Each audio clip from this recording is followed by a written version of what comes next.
really blessed the boy. Before I can ask for it, he gave me life and gave me more. He gave me driving, now I'm whipping. There's so much power in the vision. All of the past has been forgiven. I gotta get it, gotta get it.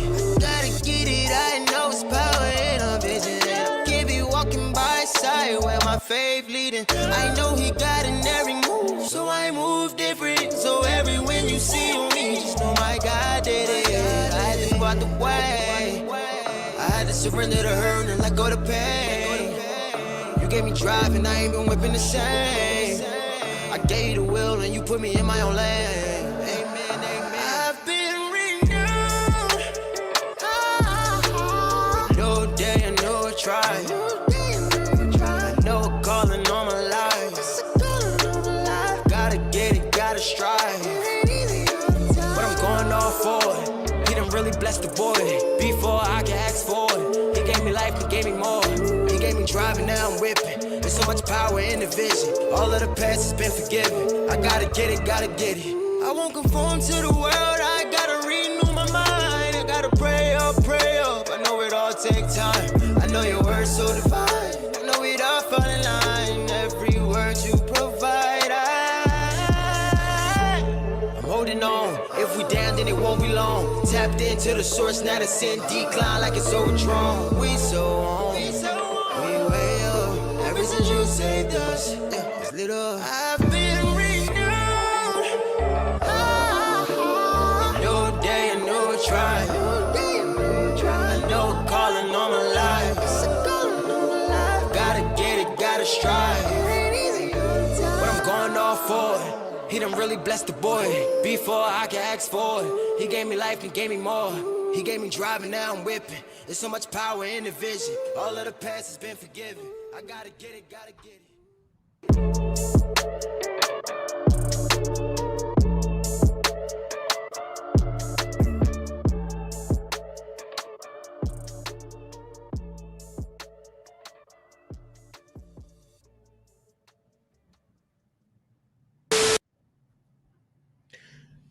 Hello, and thank y'all for joining us on this last day of 2023. Happy New Year. Me and Chuck were supposed to go live tonight and talk about a couple of things that we've been brewing up, but he ended up having to bow out. And Blanche and I had been planning this discussion, particularly over a video that we saw where you had a debate of sorts between ex-felons and cops, and the thing was actually quite humorous to me. So we were going to do that later in the week, but we decided to do it tonight instead. So y'all could be anywhere else in the world, but y'all are here tonight, all 18 of you. I know we're not going to have a lot of folks in here because people are probably out partying or hanging out with family. I know as soon as this live is over, I'm going to be hanging out with my family. So but yeah, this is something that I've been looking forward to today. So let's get right on into it. I'm going to bring up Blanche. How are you today, Blanche? I'm doing well. How are you doing? Doing good. So what were your initial thoughts when you saw, well, first of all, any opening words or whatever before we get into the show? Oh, no, I'm just glad that who's ever here is here. I want y'all to have a, Happy New Year. And hopefully 2024 will be better than 2023. How did 2023 treat you, by the way? I think it treated me good. I'm still here, so I'm blessed. Yeah. And so I'll say it treated me good. I think I learned a lot. You survived another year of Atlanta. Yeah, I survived Sodom and Gomorrah, Is it so living in Atlanta, is it as decadent as everybody says it is? It's probably worse. The decadent, you got to think, Atlanta has become a transplant city. So you have a bunch of people moving here from all over the United States. So you have the decadence of every part of United, all the four corners of the earth, and they come here and they share in their decadence. They become more decadent. They find new ways to be decadent. So it's just a different level down here. Just because everybody's from somewhere else. So yeah. So whatever you're hearing is probably 20 times worse. Is it tempting, or are you pretty much like distressed, or do you have like a natural recoil effect away from or in response to the decadence that you see, or do you look upon the horizon of the decadence that is Atlanta and see all the people having a good time and wish to at some point join into the fun, so to speak? What's your No, response to the decadence? no, I'm thoroughly repulsed and disgusted. Unlike Lot, I didn't want to stay. I didn't want to indulge in the city. So if some angels Right. come for me, I'm gonna have my bags packed, ready to go. They won't have to convince me of anything. I'm ready to go. Right. Yeah. So no, it's disgusting. Yeah. And Well, that again, makes sense. all of the propaganda that people see on, obviously CNN is here, all this propaganda and stuff is like you see it manifest in Atlanta. So whatever you've Mhm. seen on TV, it manifests here. Black culture's intensified, decadence intensified, crime, all of the bad stuff's intensified, LGBTQ agenda intensified, everything. It's just, yeah. Super So, woke. I know I ask you this all the time. Will you be staying, or will you for another full year, or will you be I mean, here? listen, honestly, I have to go where God tells me to go. So Mhm. I will be in prayer about that, and asking God to give me clarity. I mean, I don't know if Mhm. my home is here. It could be, maybe, I don't know, but I'm open to leaving. Gotcha. If I did leave, the place I want to go to is Texas. Mhm. That's probably the last frontier. Well, we'll welcome you with open arms. The problem with Texas, though, is we're receiving a lot of transplants as well from all over the country. In fact, all over the world, really. And there's places that you go in Texas that looked one way when I was a kid, but at this point are pretty unrecognizable. I don't hate anyone, but I notice trends and I notice patterns. You go to places like Irving, and you think you're in the Middle East somewhere, just because of all of the ethnic groups of people that live there. Same thing with certain parts of Plano and Frisco and others. And again, you see the way that things are trending. We used to go a lot to Arlington, which is in Tarrant County, when I was a kid. Um, and some of those malls and shopping centers are pretty much overtaken by, Mexican business owners. And you go to the mall, and all the stores are Mexican now. Which again, I'm not complaining. More power to them. You want to be entrepreneurial. You want to buy them all. You want to, you know, have your own culture within that context. I'm all for it. It's better than what we see with a lot of black folks, where they, you know, uh, if they take over them all, it'll be shootings every week, and it'll just be a bunch of nonsense and and and decadence. I mean, we're only 9 minutes into the show, and we've used the word decadent at least a dozen times. So. I mean, that's the word that best describes it, though. That's what it is. And again, Atlanta is changing. I see it being a lot more progressive. I see a lot more blue-haired people, a lot more pink-haired people, lot more, like I say, LGBTQ, a lot more. It's just a lot more of. I'm seeing a lot more foreigners here, a lot more homeless foreigners. It's almost like they're busing people here and put them on the streets, because these people, they look out of place. They're Right. from these countries. I'm like, where y'all even coming from? And it's just, I don't know. So Atlanta is, to me, a pilot city for how they want America to be. Mhm. A lot of black people in positions of power. The more black folks in power, the more the city goes into the gutter. Yeah. So So let's get on into the show.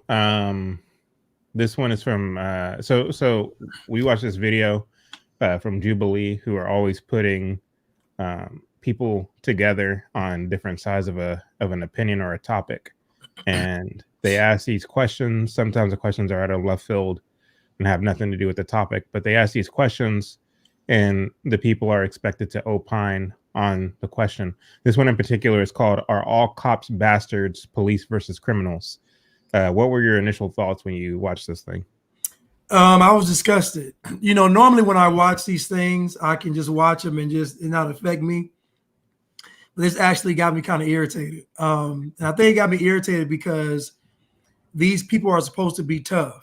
The criminals are supposed to be tough. The cops are supposed to be tough. And everybody's just soft and weak. I was disgusted by both sides. Yeah, the cops were weak too. Especially the black one. Oh my goodness. It was. And had you only want to see how bad this got bad. I was like, oh, it's bad. So this isn't at the beginning of the whole debacle, but it was funny nonetheless. So I'm going to play this clip first. It's of a guy, one of the criminals, walking out because he's had enough. Criminals who commit violent felonies don't deserve certain legal rights. You know what? I'm sorry, I can't do this. I can't do this episode no more. It's not making any sense. The questions just don't make sense to me. I can't really get my point across how I want to. And the questions are kind of like reversed. Like it's like you're asking the question, but you kind of. I can't do it. I totally understand. I can't do it. You can always share whether you agree or disagree. Well, everybody's talking over each other. I can't be on camera doing that. I totally understand. I'm trying to get my point across that the police, you know what I mean? But I can't do that. Yeah. Like I can't do that, and I can even get my point across. There's no point of me being here. So I'm out of here. Can we take a smoke break then? Let's take a smoke break. Oh, I can? Oh, yes. So that to me was actually quite funny because it's a depiction of what I've always known to be true, which is that criminals are like children. Criminals are like children. And you see the man saying, I just can't take this because I can't get my point across. And so I feel like I need to leave because I can't get my point across. And so, again, a grown child. And then you see the woman like making a joke of the matter. Well, can we take a smoke break then? And she's like clapping. And again, this kind of, grown adult children. And the same thing is true in jail. I mean, anybody who's been to jail or who, has visited jail or whatever the case may be, you see these people acting like animals, really. And I'm not trying to moralize or pretend like I'm on some high horse, but I'm just, again, being observational. You see a lot of these criminals acting like little kids. And to me, it's actually quite disgusting. What say you, Blanche? I mean, I agree. I remember, working with people in prison, working with, prisoners when they got out of prison and try to transition into society, into a normal, life, working, having their own place. I noticed that prison stunts their growth. And so they go in, let's say they go in at, 18 or 19, 17, 18 or 19. That's how their mind is when they get out of prison. They have the mind of an adolescent. And it's because when you go to prison, you have somebody making your food for you. You have somebody telling you when to get up, when to go to bed. Everything is structured for you. So you don't really have a chance to actually grow as a man. And so most criminals, to even want to have a shortcut in life is juvenile. It's immature. To want to cut corners is juvenile and immature. To want to do something the easy way is juvenile and immature. So the nature of a criminal, the mind of a criminal, is very much an adolescent mind. So that guy saying, I can't do this, like throwing a tantrum. This guy has face tattoos. His name is Scar. He's supposed to be so tough, just gangster and all this stuff. But he's complaining because he can't say F the police. That's what he literally said that too. It was disgusting, you all. It was disgusting. All right. So the first question that they asked the contestants, I guess I'll just use that word, was about guns. Let me see. Okay, let's start with this one. Step forward if you agree with the prompt. Cops should not carry guns. Guns themselves are not the issue. It's the finger behind the gun, because you don't know the mentality, the mind, the heart of the person, and things trigger people and they snap. And no one exempt. Police officers are human beings too. They can snap. If you took guns away from the uniform, I guarantee you, like, half of them would not be there working. It's the power. If you had to struggle to submit a perpetrator and to, like, actually do work, police work, like, it's not just about reaching for your gun 99% of the time. So it's like, if the gun wasn't part of the uniform, a lot of them wouldn't take that enabling role that they want to take as officers. I mean, there's so many countries in this world that do not have this level of violence within its law enforcement department or any other department.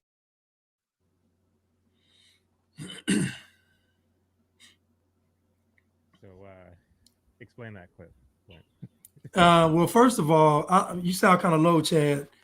Well, first of all, this whole powwow they had, the black lady was the leader. And I thought it was very funny how she was the person that was like the brains behind all of this. And they were really just submitting to the matriarch that she was in this whole thing. And I guess she was the most experienced, woke weekend warrior of them all.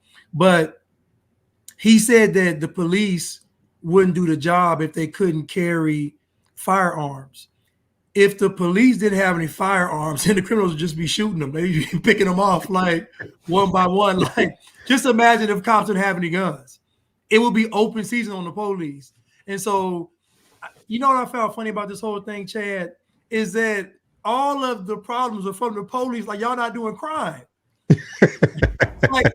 like y'all are criminals. Like, right. Like, everything is the police fault. Like, y'all are nuts.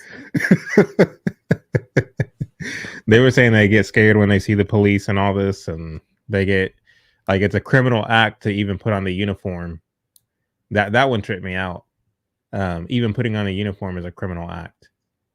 But anyway, let's play this next gun clip, because there's 3 gun clips, and then I'll opine whenever I get through them all. Right in front of my building, I was harmed by an older man. When I got away, I went to the police.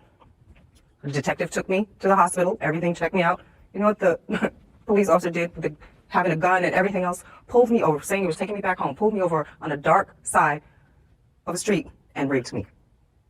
Because of the uniform, the badge, and the gun that made me freeze. But you, as a police officer, saying that you were here to protect and to serve, you allowed your power, your uniform, you got everything else to make you think that was okay. And this happens a lot. It happens a lot. They want to abuse other people. They want to, tyrants over other people. So they choose jobs like that. Like, what if you want to help other people? Why can't you go be a humanitarian? There's oceans to clean up. Instead, like, everybody just wants to be out here taking rights away from others and abusing people and getting guns. And the moment you start copying an attitude, literally click. Let's go. I mean, if you have a gun, you have to use it, of course, but not use it just for traffic stops or people with mental illnesses, stuff like that. That's out. If they have a knife or a stick or a fork, like that doesn't justify anybody getting shot. So what trips me out about this clip is these are criminals. I mean, the black lady with the blonde hair, she got arrested for kidnapping, sexually harassing.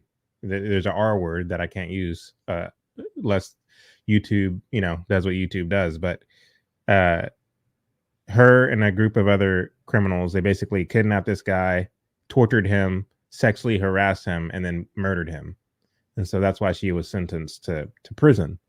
And now, like Blanche said, she's supposed to be this black queen activist that we're all supposed to be quiet and listen to.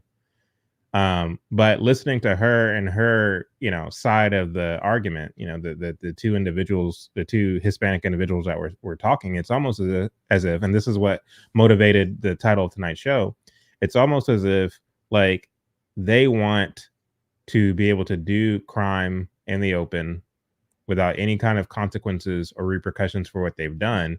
And to the extent that the cops show up, they want it to be a fair fight. They want, like, criminals who break the law want you to adhere to the rules of a fair fight. You shouldn't have a gun because it's not fair. You shouldn't have a baton because it's not fair. What if I just have my fists? Well, I mean, if you're a law enforcement officer, you have to necessarily be able to either meet someone's force or to surpass someone's force in order to be effective at your job. That only makes logical sense. But of course, in this particular conversation, it's as if logical sense wasn't even a factor in the matter. And of course, the cops made some valid points, sometimes, but they would often kind of, to me, and you can go back and judge for yourself in watching the whole video.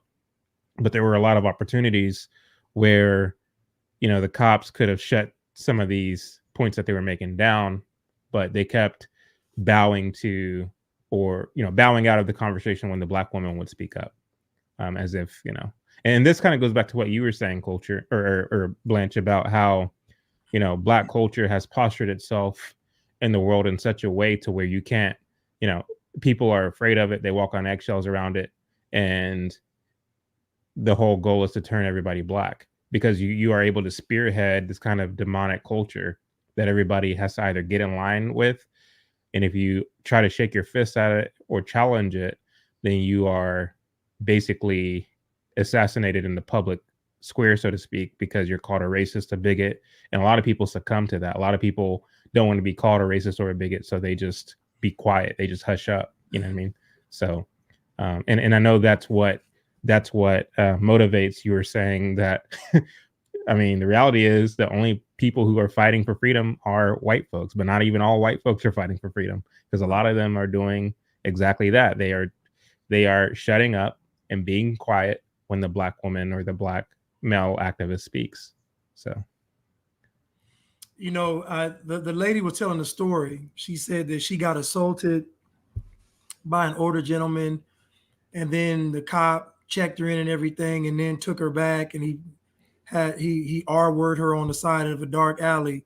I just think she's lying, and I think the problem is that people are afraid to say that people are lying. Like, I don't believe you. So me growing up in the Black community, Black people lie every day, all day, about the smallest, most insignificant thing. Is part of the culture. Lying is a part of Black culture. And so when I hear Black people speaking, I know most times they're lying. If they're on a microphone talking about some horrific story, most of the time it's a lie. And when it's a lie, it's because not in context. Now, so when that woman said that story, she said that story to have unquestionable credibility, meaning that because I got R-word by a police officer, now whatever I say, you have to accept. And this is a tactic I see used all the time by Black leadership, where they'll tell you something that's horrific. I was going home one day, the police pulled me out and beat me up. They tell you that story so that you can't question what they're saying. But I've been in the audience, I say it's cap. You're not telling the truth. Right. There's no way that police officer would rescue you from somebody, take you to the intake, make sure you were straight, all this stuff, then pull you up. It doesn't make any sense.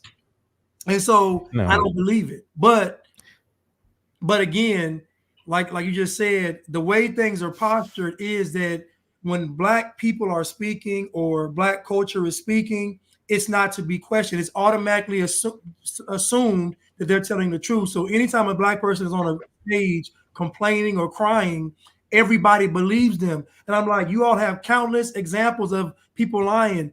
Juicy Smollett, Meg Thee Stallion. I mean, like, we have countless people that lie, but for some reason, you all believe when somebody says, "Oh, I've got pulled over by the police 27 times." No, you're obviously a vigilante.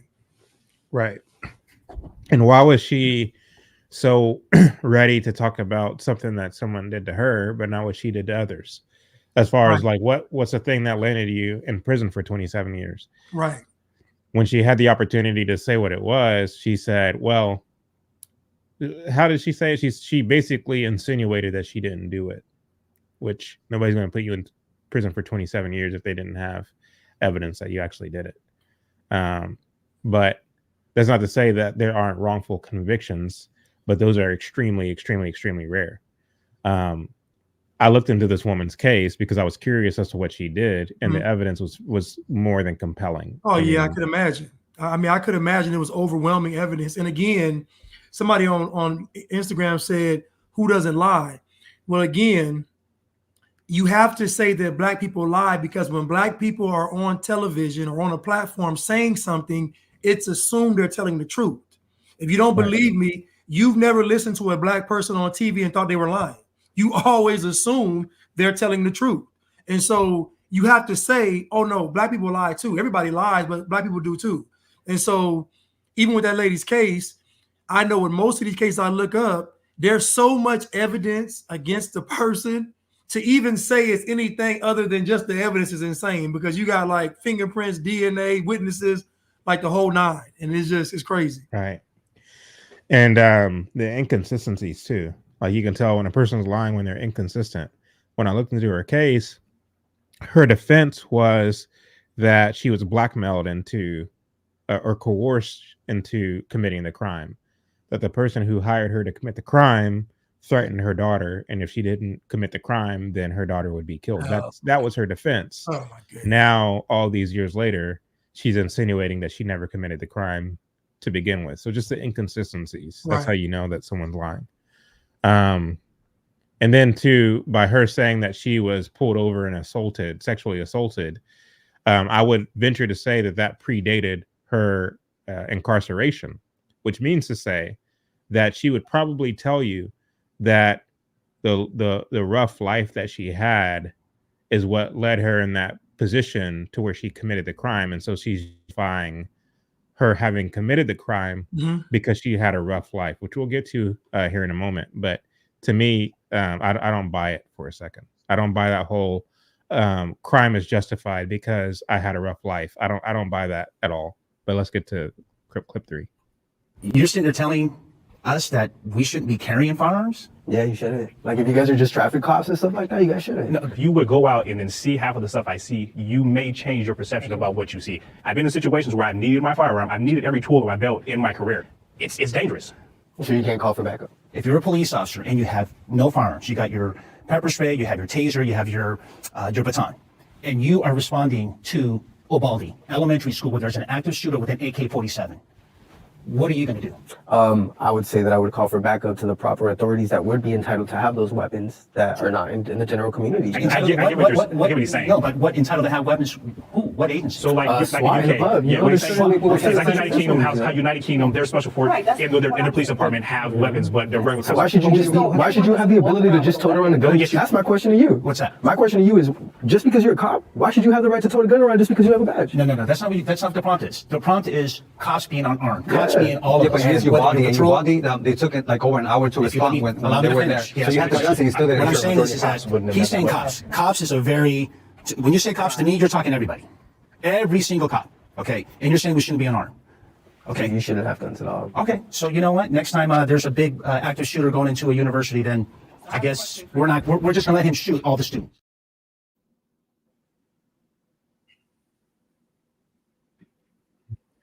What kind of world do these criminals want, Blanche?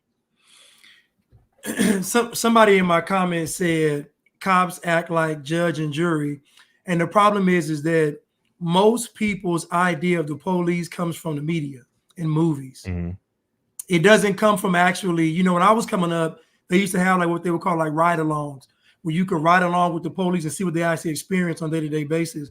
But most of what people think the police do and are is based on Hollywood and the media. It's not based on actual going to see a cop. Like, people don't know that police get shot at, they get killed, they get all kind of stuff. A lot of bad stuff happens to police officers, but it never gets mentioned. And so people think when they encounter a cop that the cop is feeling this way because of the badge, not realizing that the badge oftentimes makes them a target.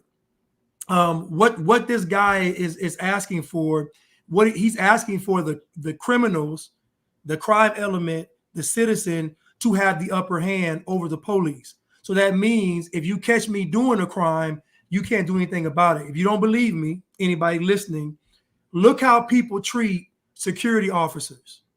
Look how people treat security guards with just a flashlight and a notepad and pen. People disrespect them. People are rude to them. People steal in front of them. People curse them out. People put their hands on them. So you can imagine what would happen to police.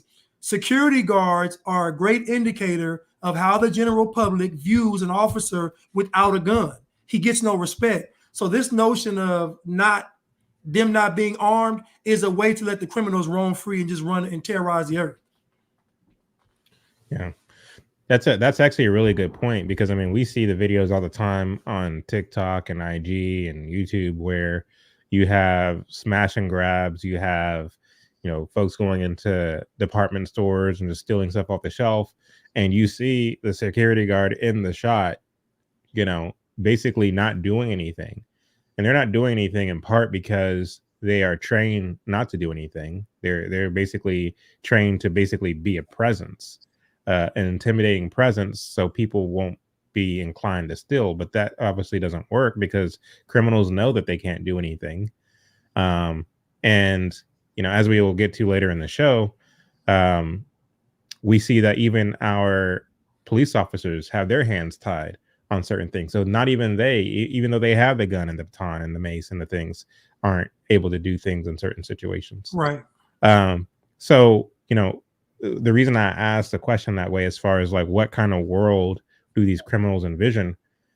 And by the way, it's not just them. There's a lot of college professors who would agree with the criminals in on this particular point. There's a lot of governing authorities who will agree with what he posits in that particular clip, namely that the only people who should have guns is not the citizen, not even your lower level police officers, but rather high ranking governing authorities, the military and things of this nature.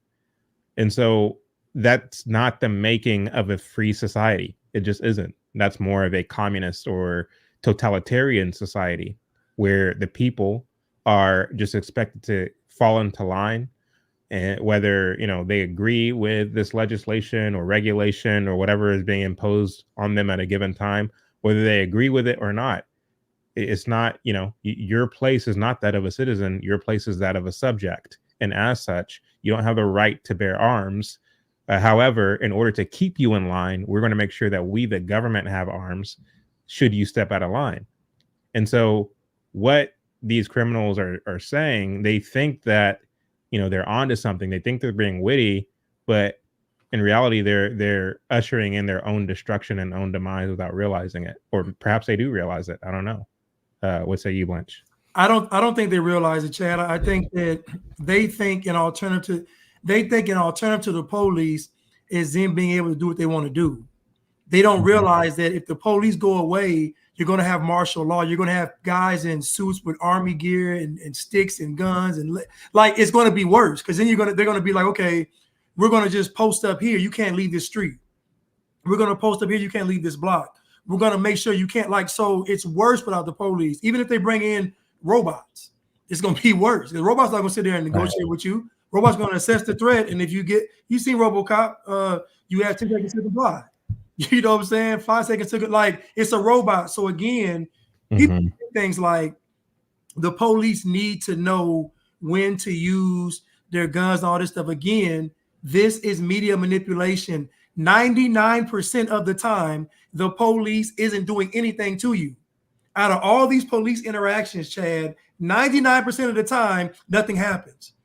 But if the media shows you one person getting shot 10,000 times, guess what? In your subconscious, you think you saw 10,000 people getting shot. It's all media manipulation. So they keep showing you George Floyd over and over and over again. Now you think this is an everyday thing that happens on the hour, and it doesn't. It's media manipulation. And so I tell people, even the one guy says it in the clip, I consume the media. I love watching the news. I'm like, well, you're screwed. Like, if you love watching the news, you're done. You know what I'm saying? But again, most people get their knowledge of the police and what they do based on movies and television. I know police officers personally, and the stuff they tell me is absolutely insane. The stuff they have to see, go into, experience is insane. And so, again, this notion that we don't need the police, that's really what it is. We don't need the police is crazy, because and I know, Chad, the replacement to the police is the movie RoboCop. That's the replacement. Yeah, because I mean, a robot can only do what it's hardwired to do, how it's coded to respond to certain situations. When you take the human element out of it, and the humans ability to apply wisdom, knowledge, patterns, experience into a split-second decision.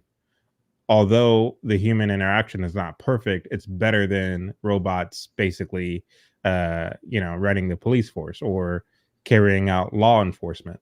You'll have a lot more. I mean, you'll either have some woke liberal who's programming these robots, and which means you will have an increase in crime, or you will have somebody who is like, nope, everything is black and white. There's no gray area, and then you'll have a lot more. You have a lot more people being accidentally shot. So again, you have to have human beings who are, tasked with carrying out law enforcement. That goes without saying. But yeah, what these people envision is just crazy to me. Hold on, Chad. Do you remember on RoboCop 2, where they reprogrammed RoboCop to be a liberal?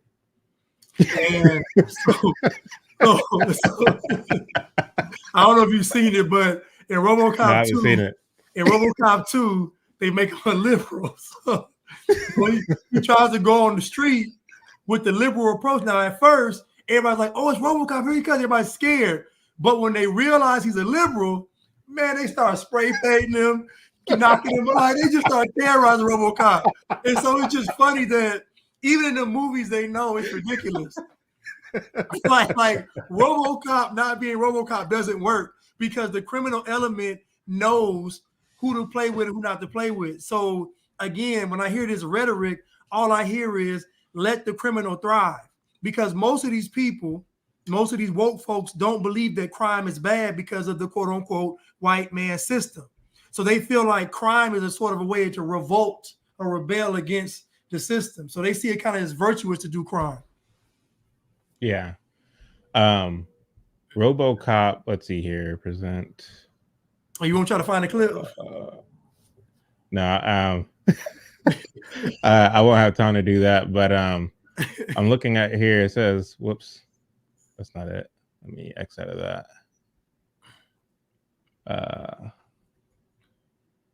Share screen. Come on. So RoboCop 2 was made right here.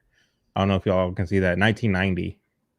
So at least, in 1990, they were still being honest with, what the response would be if you were to do thing A or thing B or what have you. If that movie were made today, if RoboCop 2 was made today, with 2023's values or 2024's values, they will be dishonest about the public's response to a liberal robotic cop. And what I mean by that is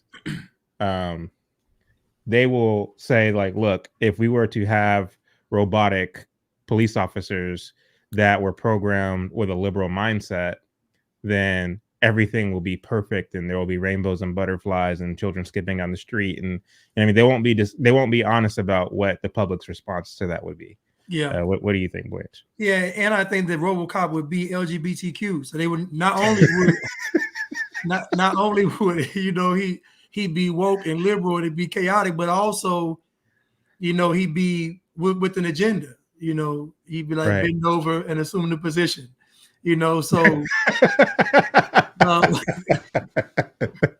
but yeah, if they made a movie, they would make they'd make the woke RoboCop better for for society. But in 1990, like you said, and I think the previous movie was made in like 1988, maybe, there was no such thing as being liberal and dealing with crime. Like it had to be met with, force. And the movies are good because they show the criminal element for what it truly is in those movies, even though it's science fiction. But they do show that the criminals operate based on how the policing is done. So during that time period of RoboCop, the first one, the police were going on strike, and the second one too. So they had a limited amount of police, and they were going on strike. So the crime element was high for that reason. That's why they had to create the robots in the first place. They didn't have enough police officers in these cities. So the movie was actually being honest about what it looks like without police. It's chaos. It was insane, but yeah. No, you're right about the time period, because because I mean, even liberal Democrats were tough on crime in those days. I mean, the 1994 crime bill wouldn't have happened without Democrats pushing for it. So, yeah, everybody was tough on crime circa 1990, 91, 92, 93, 94. But again, as you get closer and closer to the 21st century, we're becoming more softer as a society. And again, you have professors who are now advocating for the outright banning of punishment in prisons and jails, because they believe that if you just be nice to people, then that will make for a better society. But these people have no grasp of reality in terms of human behavior and how people function in a anarchist society. So, so here's clip number 4, where you have the Black Queen advocating for what they do in other countries. So I have a question for you. So all those countries that don't have their police officers carrying guns? Not many, just so you know. Oh, I know very well. That's the work that I do. Okay. So, and even been there to see that. But what I'm saying is that, have you ever thought about how those countries respond to those situations? And can we do the same? Well, how do you think felons feel? You said something. You said that the people with the guns are oftentimes criminals or, people like that. And I want to say that those mass shootings that happen in our country are from people that pass a whole tons of background checks and are law-abiding, to your point, and all these things, and all of a sudden, and that was my point earlier about when people snap or whatever might happen, and we have to be clear in identifying that, because we get labeled like we're the ones doing all these mass shootings, all these things, these horrible, egregious things, and 96% of the time, it is not a person that was formerly incarcerated. So a few things. She wasn't being honest about pretty much all of what she was saying. Right. I'll take the last point she made for starters. She said that it's not criminals who are committing mass shootings. That's actually not true. That's actually a false statement. What she's doing is she's going off of what the media defines as a mass shooting, namely someone going into a school or going into a sporting event or something like that and just starting to shoot people. The reality is, if you go to any of these urban communities, you have mass shootings every weekend. You have drive-bys where they go and they shoot and they don't care who the bullet hits every weekend almost, depending on where you are, whether it be Chicago, certain parts of Detroit, Memphis, Baltimore, Los Angeles. Like, you have these quote unquote mass shootings, namely 2 or more people dying at the hands of a person with a gun. You have those happening all the time by criminals. You have recidivism, which are people going back into prison for having committed crimes, a large portion of those being violent crimes. And so to pretend that, ex-felons are perfect and they're not the ones committing the crimes, it's usually the law-abiding citizens who pass a background check. They're the ones. No, you're being completely dishonest. A second thing she is dishonest about is by pointing to other countries as if they do it right, so we should do what they do. Like, the fact is, a lot of these homogenous countries, their problems aren't our problems. We have a different set of problems here. The fact is, because people like you exist, criminals, because y'all exist, I necessarily need to arm myself. I need to have guns in my possession. My wife needs to have guns in her possession should one of you lunatics try to cross me or her. And so we need to have things like this in place. The fact is, when you live in a small homogenous country, and when I say homogenous, I mean you share culture, background, religion, history. You share all these things in ethnicity in many cases. It's easy to say, look at this small little microcosm and how they do things. Let's take that and apply it in this large country of ours, consisting of 50 states, of people who come from all over the world trying to do life with each other as neighbors. Like, you're going to have a different set of problems. Why are these academics and scholars not willing to be honest about that? You had, what's his name? Bernie Sanders, who's running for president. Look at what they do in Norway and look at what they do here. We should apply socialism here like they do there. 2 completely different countries. You can never apply what happens. It's like saying, look at what they do at this one church. Right. We should do we should do on a large scale what they're doing in this church, their affirmation of faith and everything. Now, I would love if people were to all come to the realization that they need to repent in one fell swoop, but I know the hearts of man, and that won't happen.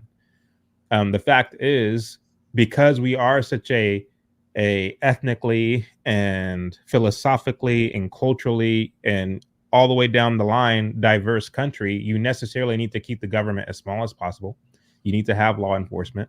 You need to have checks and balances in place, because you can't take one small groups of beliefs and ideas and apply it as a kind of one size fits all thing, because that could never happen. You can do that in a smaller country, but you can't do that on a large scale. And the reason I bring up the church is because a church is a local body of people who are going to said church on a voluntary basis. Nobody's putting a gun to their head and coercing them to go to the church. They pay tithes because they believe or they want for that money to be utilized within the church, to pay the salaries of the church staff, to do some of the things that they're trying to do, whether it be for themselves and each other, benevolence for the people within the body, or things that they're trying to do in the community. People are giving that money knowing full well where it's going and what it's used for. Nobody is going outside the church, finding some random person, putting a gun to their head and say, you must come to my church, you must pay into my tithing system, you must do this, you must do that. Like, no, you can never force that. It happens on a voluntary basis. And you can have a lot of bylaws within that church. Should, if the elders and the congregation agree, and so on and so forth. You can apply a lot of that on a large scale, but I don't want to go down that tangent. My point is, for her to try to say that, look at what they're doing in these other countries, we should do what they like, is a very elementary and asinine argument.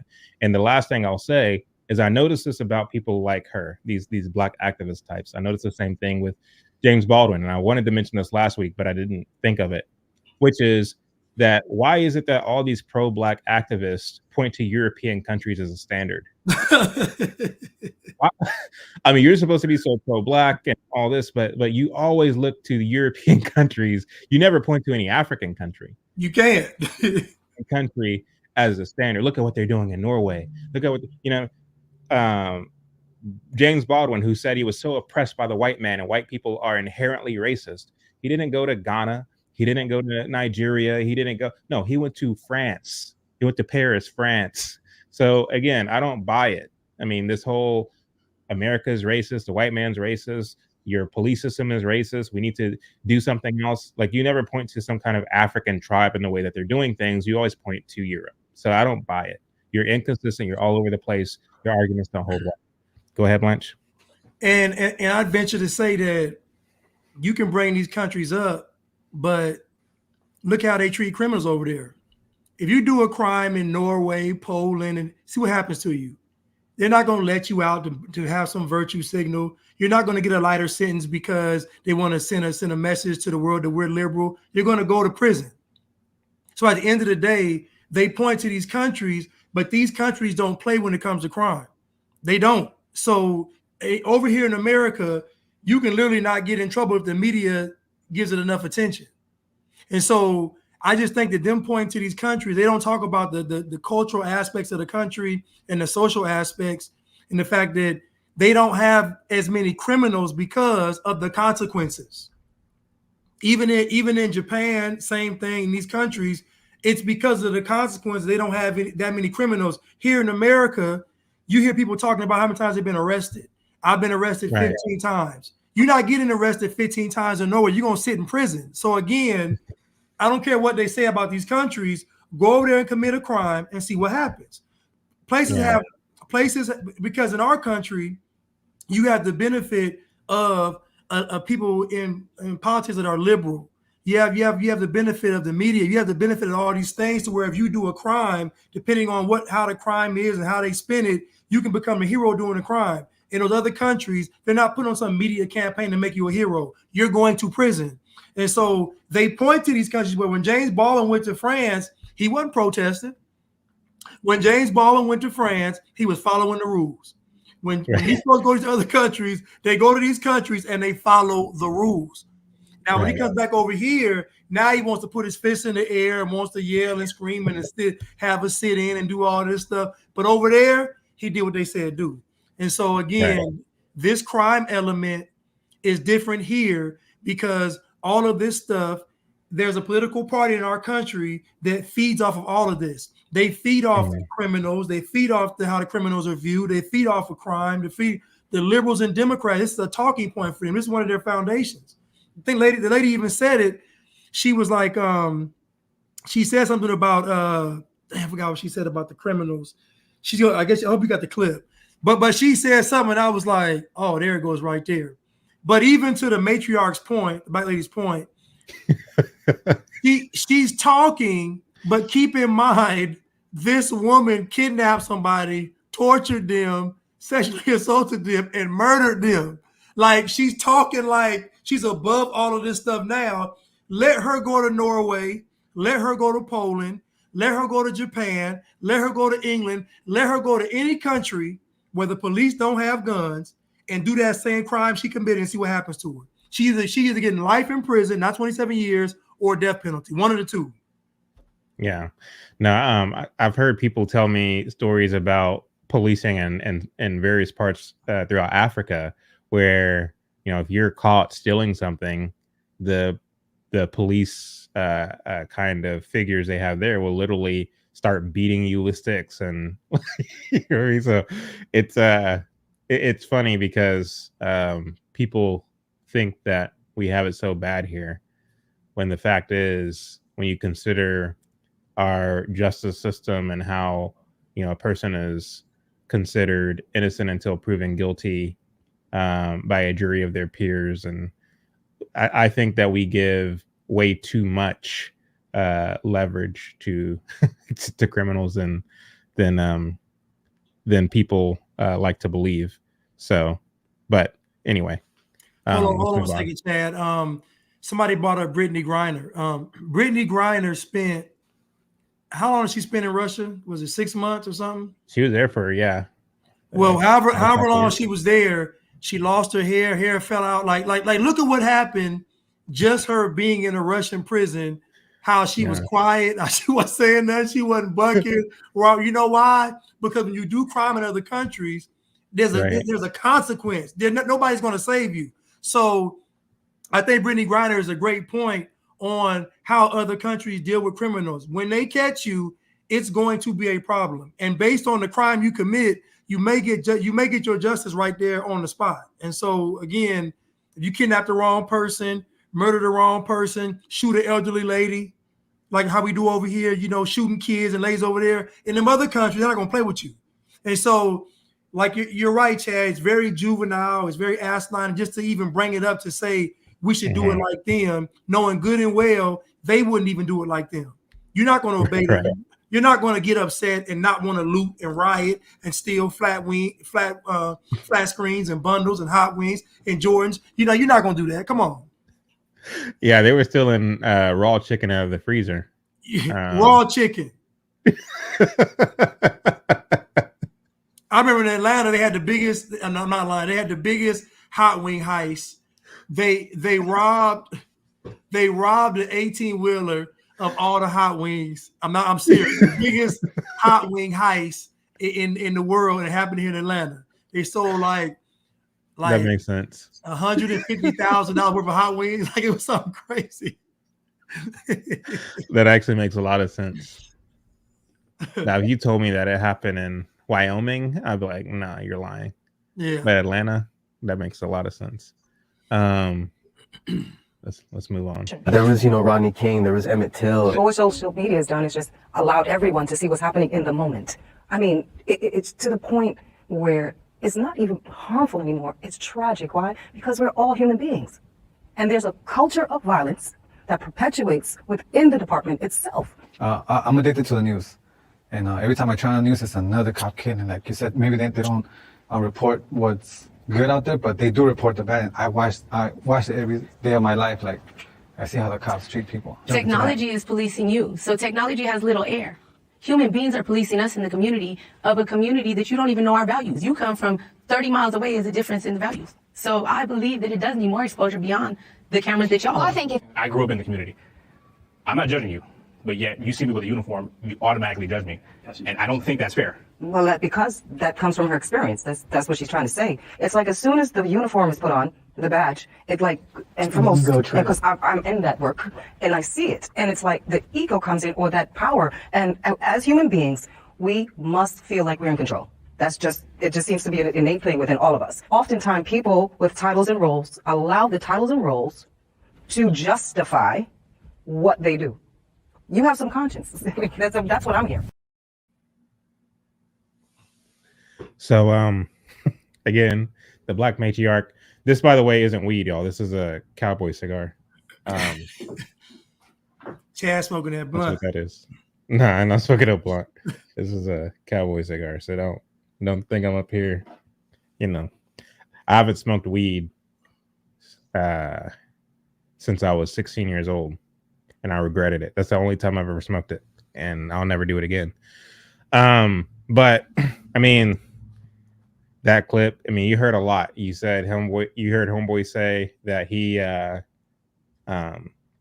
what did he say? He said he's a consumer of news. He watches the news every day of his life.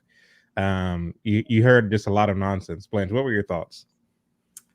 Well, the matriarch, again, you have to assume that Black people are lying. Because what she says is that when a person puts the uniform on, it automatically makes them have these character flaws. And to me, that's very disingenuous and it's dangerous, because what you're saying is, so now when a police officer, no matter what they do, you're automatically going to say they're doing something wrong.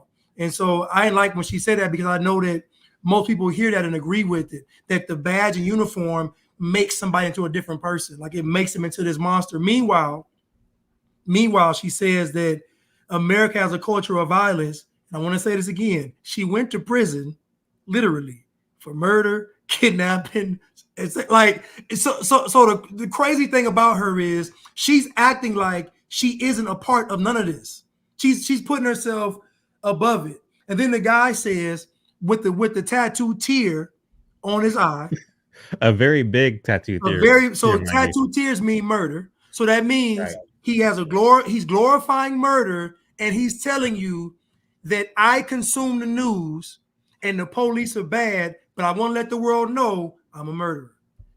So this is insane. Like what they're asking for is nuts. It's absolutely insane. Yeah. And I don't know if you caught the part when the lady said, the little Hawaiian girl, what did she say? She said, I might have to she said, you don't know our values. You don't know our culture. Yes. So crime is part of your values. Crime is part of your culture. So therefore I should turn a blind eye. Like, what exactly are you saying? That's exactly what she's saying. That's exactly what she's saying.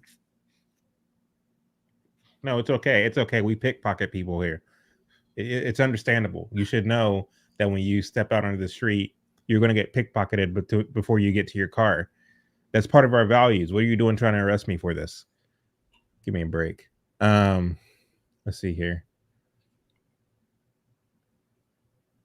But I mean, do you even call that values? What do you call that? Like, I wouldn't even call that values, you know? Well, I think what she's saying is when you see us doing these petty crimes, leave us alone. Right. Like when you see us stealing, all this stuff, leave us alone. I mean, if you think about it, and again, how crime is looked at, and this is a problem, is that crime isn't looked at as crime. Crime is looked at how much is this inconveniencing the system. Mm-hmm. So, you know what I'm saying? So it's kind of like they look at, is what I'm doing really messing your day up? And if it's not messing your day up, then keep driving by me and leave me alone. Right. And so that's why the guy kept saying, oh, if you're SWAT, just call the SWAT in. But he was like, what about the everyday like crimes and shootings and stuff? Oh, call for backup. He's like, so just let people get murdered until my backup gets here? And like, it's just, again, to me, it's communism, because what they're asking for is really just no police. But if there's no police, then what's the alternative? Or let the citizens govern themselves. We can take care of ourselves. You all are murdering, pillaging, looting, and plundering with the police there.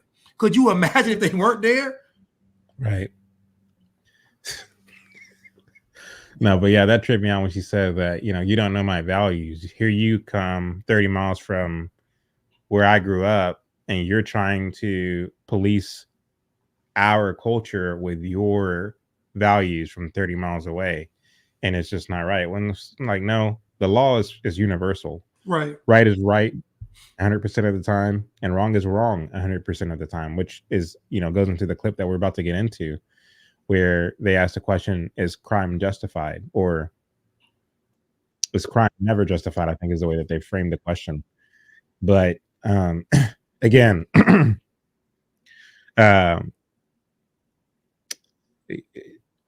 Chuck, a few episodes of Cutting Through the Culture ago, brought up the difference between mal in prohibita versus mal in se when it comes to crime or evil or sin. Mal in prohibita is something that is inherently wrong, something that is universally wrong by all standards. Murdering somebody or molesting a child or whatever they be, these are mal in prohibita. Whereas something that's mal in se is a little, something that can be construed as a crime depending on what the values of a specific town or city or state is. Yeah. For example, we got into a little debate of sorts, myself, Keisha, you and Chuck, where we were talking about in Florida what they can and can't teach children in their public school system. And if Florida were to pass a law saying you can't teach this in the public schools, that is something that would be considered mal in se. That would be something that it's not inherently wrong, but it's wrong on the basis that their state legislature or their governor pushed some policy that made it wrong, and so that it's mal in se. But anyway, when it comes to the crimes that are being committed in these areas, whether it be pickpocketing, going into a store and just taking things off the shelf, going up to somebody and just punching them in the face and running, all the things that these people are committing, these are mal in prohibita. These are wrong by all standards. So you can't try to say, well, no, these are part of our values, because it just doesn't hold water. But of course, I don't expect someone who is advocating for the criminal contingent of our society to operate on the basis of any degree of logic or reason, or morality for that matter. You have any response to that, Blanche, before I play this next? No, I mean, I think it's mal in se and mal in prohibita. I think is absolutely correct. and I think that a lot of times that is the conflict with the communities, the inner city communities, and the laws of the land. It's that same conflict where they say, this is not crime to us. What we do here is not crime. You all are coming in here saying this is a crime, but in this area, it's not crime, even though it still is crime. It's just people are used to it. People have accepted it as culture, but it's still criminal activity. But yeah, I mean, I agree 100%. Committing a crime is never justified. Does anybody agree with the prompt? No. Everything is a crime now. Can they disagree? Step forward. So none of you as officers stepped forward and felt like it was unjustifiable the minute that you put your badge on to commit a crime? No. Not one of you. I feel like She just asked for an instant. Right. I feel like some things are justified for basic survival. I'm just curious, if out of four of you didn't have that one concept and you took an oath to protect and serve my community, his community, your community, her community, and not one of you stepped forward, I was going to step forward and challenge it. I hesitated and went back because I wanted to rethink it. Not one of you felt like when you put on that badge and that tool belt that there was no justifiable reason to commit a crime because it'd be self-defense, right? Some things are justified. I just said basic survival. I deal with transients all the time, right? They go and steal something. My department requires me to do something when somebody steals something. Now, do I think it's right? No, but he's hungry. It's my job, so I have to do something or I'm going to get fired. Can I pull out my card and pay for it? No, but I can't. My department doesn't allow me to do that, so I can't do that. I have to do something. They say, hey, I want him to go to jail. He's going to jail based on what that person said. So I've served federal and state prison. I have a parole until 2036 for narcotics. I've never hurt anybody. Nobody's ever overdosed from my drugs. I just got caught under the Reagan laws. I was raised in there. I've created my deepest friendships that I have in there. I've left women behind in there. The problem is that when I found myself in trouble since I've been home, the last number I would call is anything with a 11, 211, 411, or 911. My loss of faith and belief in the whole entire police community is gone. It ain't no 2% of you in my eyes. There ain't no 1%, because you might be a hero one day, and then 16 years later, back against the corner, lose everything you stood for. But why did you start? Because I was hungry. You were justified, but you're still going to get arrested. That's what I'm saying. No, I don't justify it. I'm accountable. See, there's a difference. You can't. That's not what I'm saying. I understand where you come from, but I'm still going to arrest you. I'm still going to do my Because this is a job. Yeah, I'm still going to do it. So I understand your story. I hear you, but you're still going to jail. That's what I'm saying. Is it justified? I get it. You were hungry. You had to do what you had to do. You had to do what you had to do to survive. I get it. But you're still going to jail. So notwithstanding the last thing that the black cop said, which is true, like, hey, the law is already on the books. You committed a crime. You're going to jail.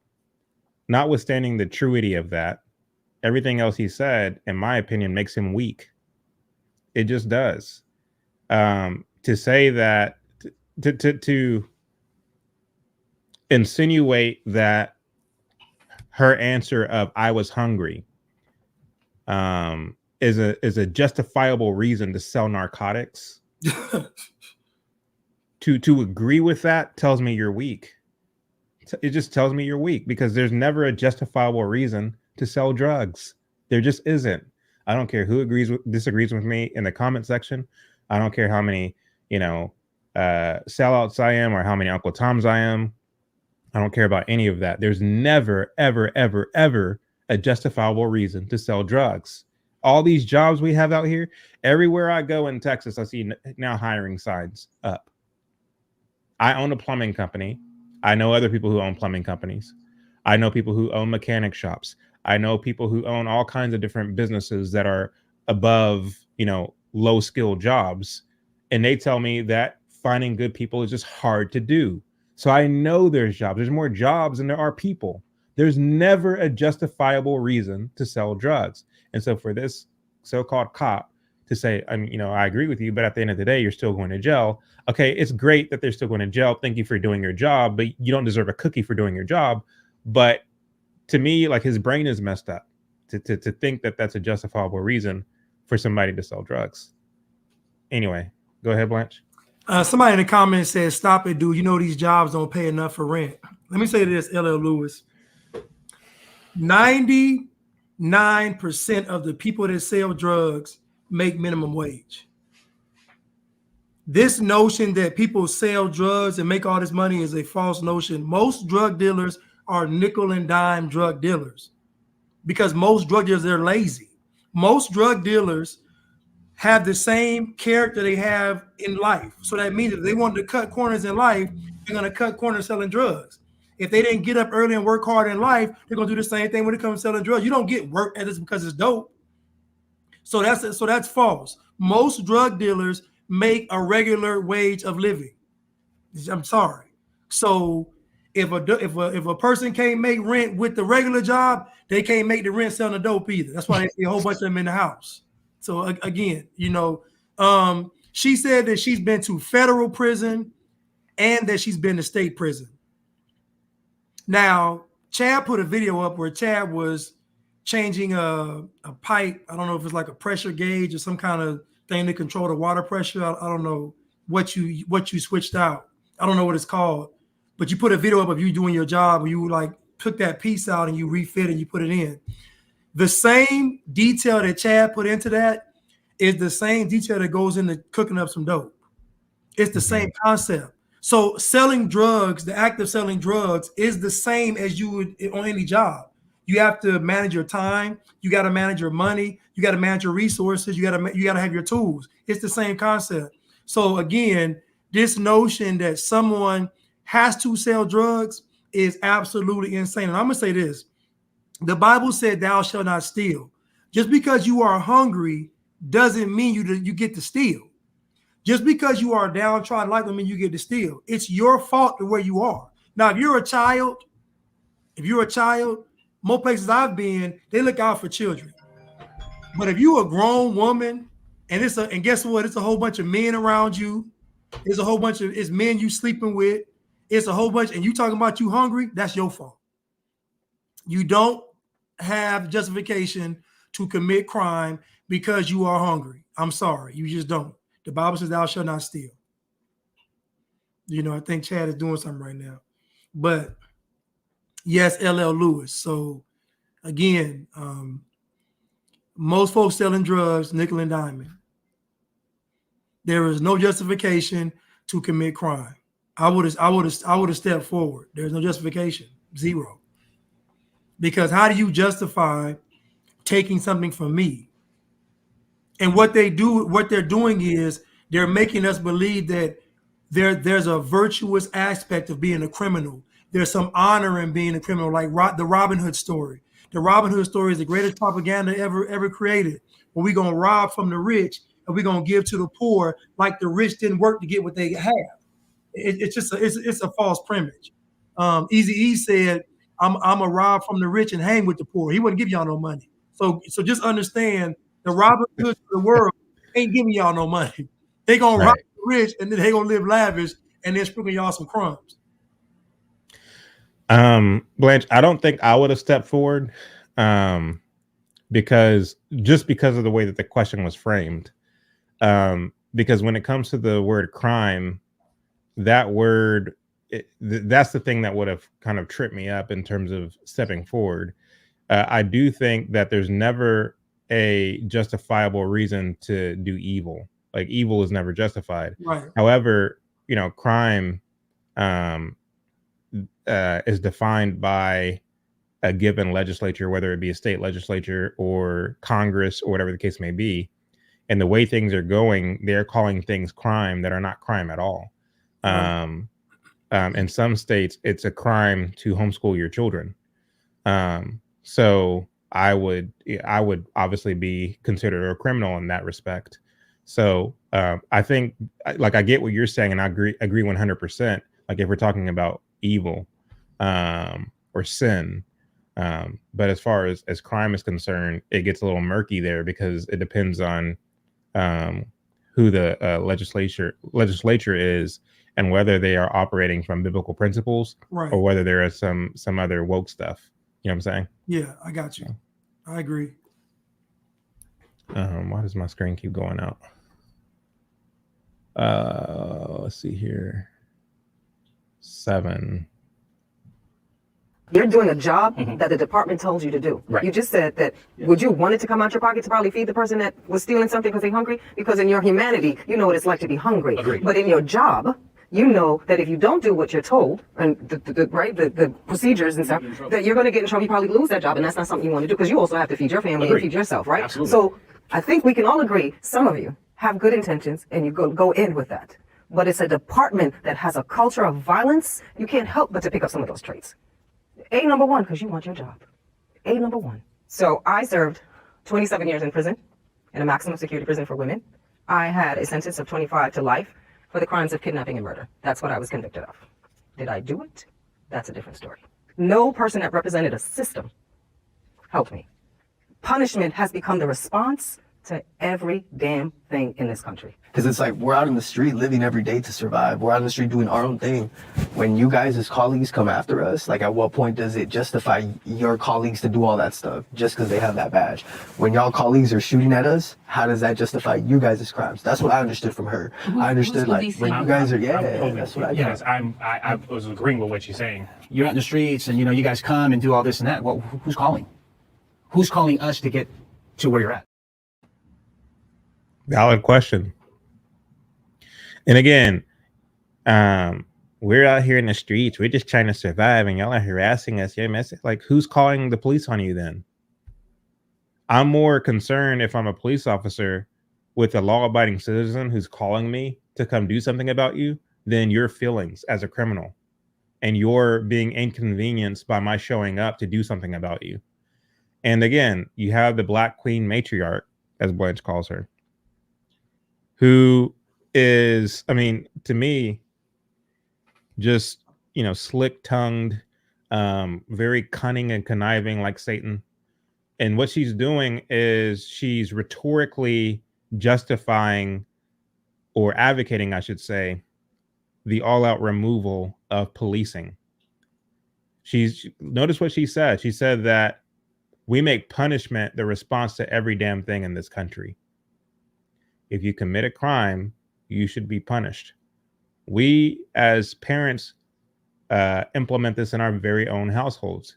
Although you now see this thing trending on social media called gentle parenting, where they are removing punishment from the way in which they foster their children, which is a nightmare. I mean, you're basically fostering degenerates into society.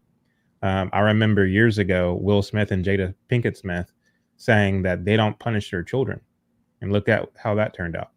I rest my case as far as that's concerned. But you need, like, punishment makes us better human beings.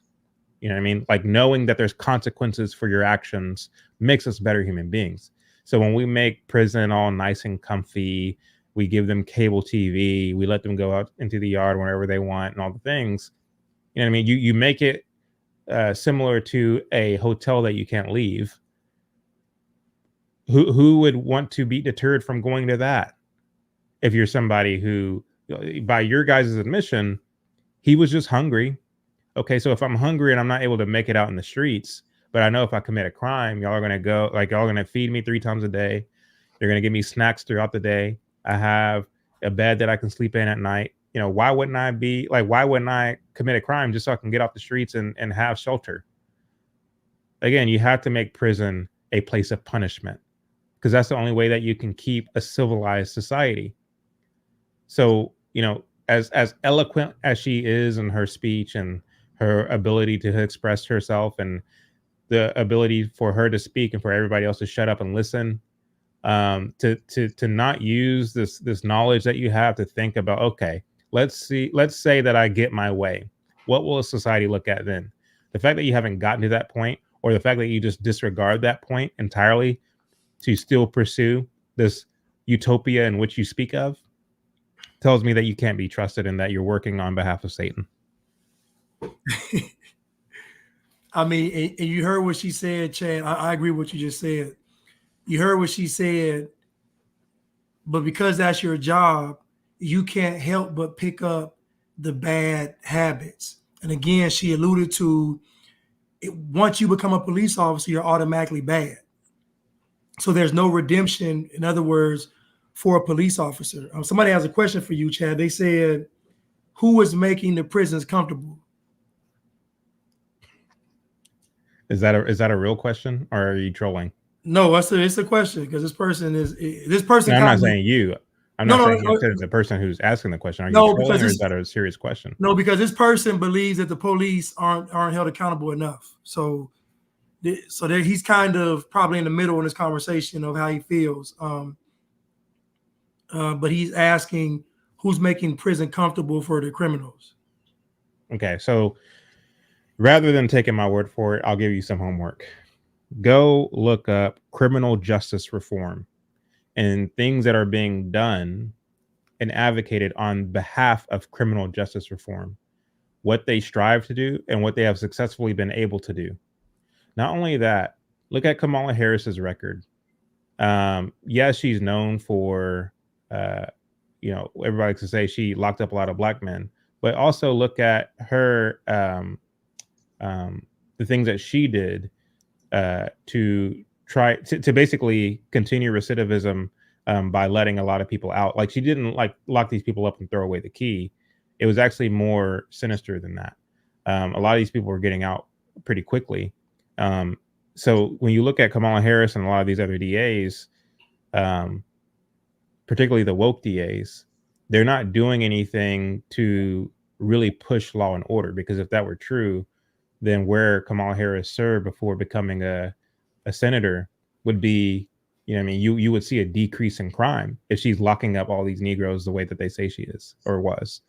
So again, I know that she locked up all these Negroes as a talking point that a lot of conservatives use to try to say, look, Democrats aren't for black people. They aren't on the side of black people. Look at how Kamala Harris locked up all these people. Like, no, it's a lot more complex than that. But I go back to what I said earlier about criminal justice reform.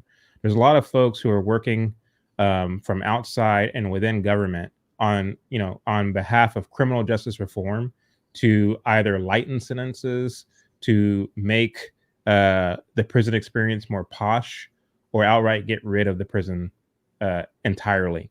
And a lot of these measures are effective. A lot of effective insofar that they're being pushed, effective insofar that they are getting legislatures and people who are in charge of policy to go along with their narrative and their rhetoric. Why? Because they have the social scientists on their side who are saying, well, yeah, if you decrease prison sentences and it has an effect on mental health. And yeah, so they bring in mental health. They bring in all these different aspects into the equation so as to make it look like they are sophisticated in what it is they're arguing for, which affects the way in which prisons are ran in this country. So yeah, as the years go by, it is becoming more and more comfortable. It is becoming more and more posh, because what we're getting into now is the argument that prisons being an institution of only punishment is a human rights violation, that they're taken to the UN so that the UN might do something about it. So yeah, they like, we are moving more and more. I can't point to a singular person and say there's the guy. He's the one who's making prisons more comfortable. No, it's actually more complex than that. And so that's why I was asking, is the question serious or are you trolling me?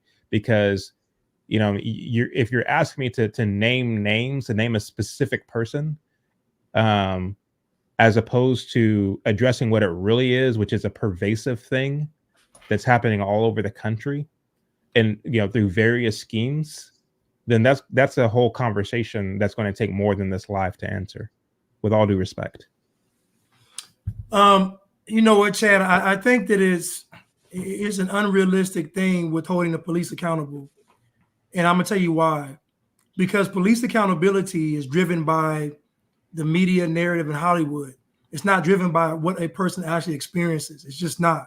It's driven by what you're fed every day on the tube or through these movies or through these TV shows. When you think about it, nobody ever sees the success rate of a firefighter, of a city worker, of a public works worker. Like, nobody ever checks this of how well anybody else performs. They only look at what the police do wrong. No other industry has that type of magnifying glass on them to where they only care about what you do wrong. That means that a police officer can do something right 99% of the time, and the 1% condemns everything they did. And so to me, even the talking point of police accountability is still communism, because in my opinion, it's because it's not genuine. You know good and well that the majority of police encounters, even everybody listening to this live right now, nobody in this live right now almost lost their life to a police interaction. They just didn't. They just didn't. But they're sitting on here trying to advocate, saying, okay, I see both. I see what they're talking about. No, you don't see what they're talking about. These people are murderers, kidnappers, drug dealers. Like, they're the worst of society, blaming the police because they're the worst of society. It's insanity. It's crazy. And so at the end of the day, this whole police accountability thing is to me propaganda. Like the guy said, he said, well, if you saw the police doing good, would it change your mind? He said no. So that means it's not about the police doing good or bad. Because if you saw them doing good, you should at least say, okay, not all the police. You should at least say, okay, maybe sometimes, maybe not. This guy said no, which means he doesn't care if they do good. He cares about them doing bad to get rid of them. And so this whole, to me, is just disingenuous. Right. That fork-tongued lady, and she said it twice in this interview so far, about how the uniform corrupts the morality of the person. So if that's the case, then that means that all police officers are bad, even with good intentions. And the guy said, I don't talk like that. I don't do that. I would want to help them, but I have to arrest them. She's like, oh no, certain crimes you shouldn't be arrested for, because certain things you shouldn't be punished for. Certain things.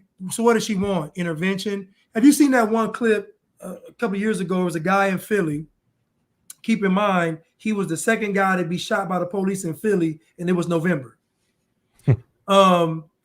His parents, okay, so he had a knife and he was chasing his mother. The neighbors call the police several times, and they're telling them, listen, this guy is being violent towards his mother. He's trying to attack her, yada, yada, yada. They come out there, so they bring out the quote-unquote social worker. The social worker runs for her life because he's crazy, he got a knife. So the police come. I shouldn't laugh, but the police come, and guess what he does? Chase the police with the knife. Now, he's chasing the police with the knife.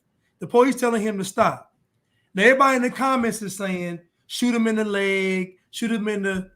We're not doing that. Put the knife down, or you're going to get shot. Like, I don't understand. But guess what? So he gets shot, and guess what? There was rioting, there was looting, there was all this stuff in Philly, but they never talked about how he punched his mom in the face. They never talked about how he threatened to kill his baby mom. They never talked about all the chaos that happened before the police even showed up. And keep in mind, they have been out there 4 times, Chad. 4 times. So my point is, all of this police accountability stuff is propaganda. Because what these folks are asking for is for the police to not hold them accountable, to let them do stuff. That's all it is. Right. It is. That's what it is. Each time I've encountered the cops, it's just been like the most negative experience of my life. Like, I'm addicted to the news. And every time I turn on the news, it's another cop killing. Like you said, maybe they don't report what's good out there, but they do report the bad. And I watch it every day of my life. Like, I see how the cops treat people. If I may ask you, if you did see the good, would that give you a different perception about the police? It's not that I don't see the good, it's that it just doesn't, I haven't seen it happen, I haven't experienced it, I haven't heard nobody in my community have anything good. So I've seen the good when I was 16 years old. I'm in my 40s. I actually had a police officer who was my hero. Every contact since in multiple states, multiple divisions, has violated me, stolen from me, taken from me, and stripped me of every value I ever had. The way y'all talk to me, the approach, I'm so respectful. 18,000, that's what you said? Divisions? No, 1,800. 1,800? How many prisons are there? And how many inmates? And then we're disarmed when we come home. We can't vote, so I can't compete with you on my laws. I can't carry a gun. I can't defend myself. I can't even carry a knife. The exposure is barely there. We need more exposure. I'm from the LA County area, from the islands of Hawaii originally. Every police in between them seas to the East Coast has always spoken with disrespect. They don't pull us over on a speeding ticket like, hi, how's your day? How you doing? Do you got any emergencies going on? Yeah, they come with their guns. When's the last time you was arrested? Who, me? No, I'm just saying that's the approach when you come to the car window.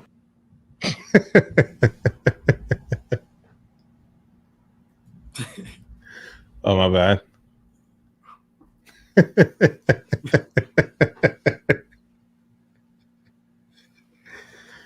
Do you believe her?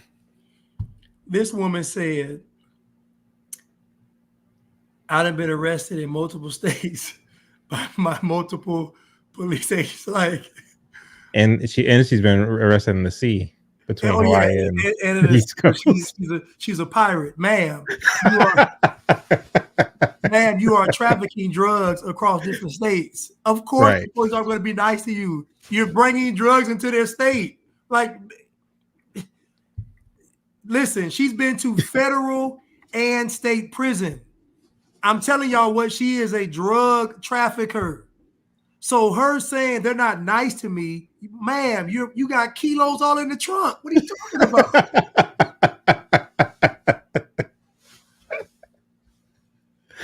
Oh, Lord have mercy. You'd have been arrested in multiple states by multiple agencies. No, she said agencies. So we talk about FBI, we talk about task force, we talk about state police, state patrol, because you're trafficking drugs, ma'am. You're selling. Think about it, ma'am. You got kidnapped when you were 16. She got kidnapped because you're selling drugs. So this notion that she even said my drugs, nobody ever overdosed off my drugs. Yeah. Right. That's your calling card? I never hurt anybody. Nobody ever like, okay, really? So we got it. Now I have to have the argument as to how the selling of these narcotics and the selling of these drugs actually does harm people. Like now I have to have that conversation. But it does harm because there are mothers that had children that use your drugs. So you affected children. You ruined households. You ruined communities. Like people got shot over your drugs. People stole over your drugs. People committed crime to get your drugs. So again, what these folks are asking for, Chad, is utter chaos. Yeah. Even folks in my chat. Go ahead. Is like if you look at homelessness across the country, you'll find that most of the people who are homeless are either addicted to some drug or alcohol or has some mental issue. So if a man gets so addicted to drugs that that's all he cares about, to where he loses his house, he is not at home with his family, his kids don't have any masculine guidance, so they're exposed to the world and the demonic cultures of the world, and a mother who can't, who is not equipped innately to raise boys or to raise girls for that matter without a husband, or for their girls to see the dynamic between a husband and the wife. You're creating generational issues. So again, like I know the arguments I want to make, but it's like it should, like the things that I'm saying just goes without saying.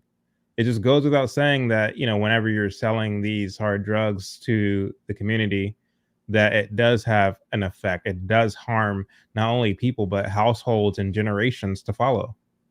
So like, why should I even have to make that argument? Again, that should go without saying. But she's sitting up there trying to win our sympathy by saying like, my drugs never hurt anybody. And you're supposed to just believe her because she's saying so with some degree of sadness, and as if she's the one who's been had upon by society for putting her away, when all she was doing was selling drugs so she can eat. The whole thing is just beyond asinine as far as I'm concerned. What were you going to say though? Well, and again, they hide behind the environment. So it's funny because they say they don't want the police in the environment, but the environment had you starving. So what do you want? The environment was so good that you couldn't even feed yourself, but now you don't want the police to come into the same environment that would have a child starving. It doesn't make any sense. Like again, what these folks are asking for is just pure chaos and insanity. It's funny that these people are literally murderers, drug dealers, the worst of society, and they're blaming all of that on the police. And these police are taking it. I couldn't listen. It couldn't have been me. Because I would have told her, because if it's me, I said, I feel like arresting y'all right now. I'm gonna start with the matriarch. I feel like arresting you all right now. Right. I couldn't do it.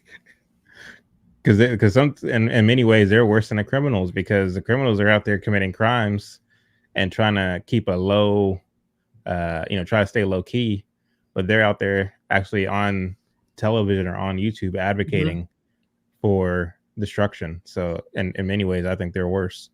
Yeah. As far as like pulling your gun, why are you getting hostile, sir? I'm not saying it doesn't happen. I'm just saying. Why are you getting hostile, sir? Click.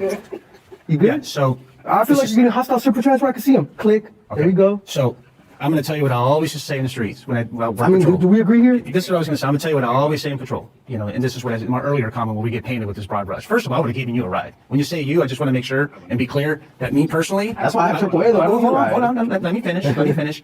What I'm saying is that in my mind, you're speaking about me personally.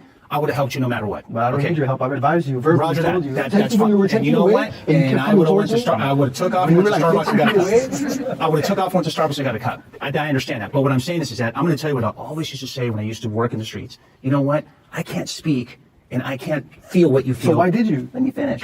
See what I mean? Finish. You guys are predators, bro. Exactly. Nobody called you. Who called you? You're not letting me finish. Who called you? You're not letting me finish. But that was my question. That was your question, right? Who called you? Did I let you speak? But nobody called you. Can we, he doesn't understand that. Can we get a protocol here, the Q&A, where he talks and then I talk? Yeah, because she's not letting me talk. Okay, you can respond, and then I want to hear from Star, and then you have to go to the next one. Can you just please let me finish? Okay. I mean, I'm answering the valid points validly, you know. Just saying. You're not letting me, you know what? Disregard. It's good. We don't gotta do, but you know, I gotta say, like, what I'm trying But you gotta have more patience as a police officer. Oh, no, You just got a quick snap, and I can see it. You always gotta be right. No, Like, I'm you just always gotta be arguing. When right. I argue, I'll always let the person speak as much as you can. I think and then once. Children, again, babies. Like, let's say you blend. This girl said, "You just got to be more patient. You got a quick snap." Says the woman that's selling drugs across state lines, giving me a lecture. I can see it. You got a quick snap. I can see it. You're impatient. Says the woman, they didn't want to get a job. I'm impatient, but you want to sell drugs. Okay. The guy said, he said, "Who called you?" That's right. Nobody called you. The problem with the community is that the community is silenced by the culture. And I would say the culture because Black culture is now the Hispanic culture is very similar now to Black culture, where you can't be the one to point out back the crime. So what happens a lot of times is people have to sneak and call the police, but they're laughing and kikiing with you on the street and laughing, but they're the ones calling the police. And so when the police get called and show up, you're thinking you're being harassed, but you're not. The same person you were talking with doesn't agree with your lifestyle, called the police. And that's why the guy asked him, he said, "Well, who's calling us?" Think about it. The police don't know what you all are doing. The police aren't omnipotent where they can just sit there, omniscient, where they can just sit there and they got some kind of big globe where they can pin. No, they got to be called to the scene. The police have to be called to a scene. So again, he's saying who called you, and it's a valid point. The people that called you are your neighbors. Your neighbors that see you all doing crime and selling drugs and see your children out in the street cutting up, they're the ones that call the police. And then when the police show up, you mad at the police, but you don't realize that the lady next door called the police on y'all. So I don't know. I just wanted to say that about who's calling the police. I have trouble, especially being a Black cop, is I have been through what you've gone through, yet when I try to be a better person, every time I talk to somebody with trauma like what you're saying, you judge me based off this, but then expect me not to do the reverse to you, and I don't understand where that disconnect is. Well, the disconnect. If I were to treat you like, oh, this is a Mexican on the street, right? All the time. I don't know you, so I've never done that. So don't say I've done that, right? But if I were to treat you like that, it would be an issue. Why do you feel okay to do that? Hey, this is a cop. He's going to do the exact same shit. And everybody else did it before. That's not fair to do. It's not, but it's not fair to come after me when I'm just driving my car. I don't know you. The Constitution says that I have the right to enjoy my roads that I pay for with my tax. It says you have the right to travel. It doesn't say yeah, you travel freely. Travel freely, that's the key word. Travel freely. Right, so you can walk wherever you want to go, but you can't drive. That's under the California Constitution. But that's neither here nor there. But what I'm saying, I would never. Pay attention, guys. I want you guys to pay attention, right? I want you guys to pay attention because this is a big problem right here. And he claims that he's not a problem and he's in the middle. But let me point it out to you guys right here where the big flaw is. Every time that I've invoked my rights, this individual has chose to go around and still violate my rights. You guys notice that? Okay. The same persona, the same. You know what I mean? Yeah.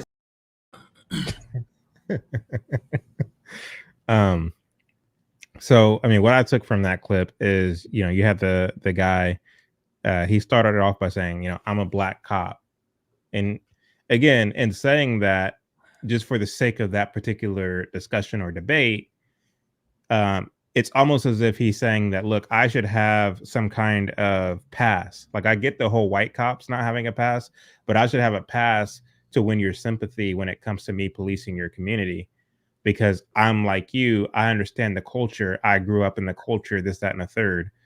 And so the way that the criminal responds to him by saying like, no, you're just like the rest of them, because every time I talk about my rights, you all heard what he said. But again, like anytime you lead with, I'm a Black this or I'm a Black that, like, even if you're doing so for the sake of argument, like I don't buy it, because again, this is the reason I don't say that I'm a Black conservative or I'm a Black Republican or anything of that nature, because it's like anytime a person says that, they're trying to communicate like I'm down with you. I grew up in your situation, so I can sympathize.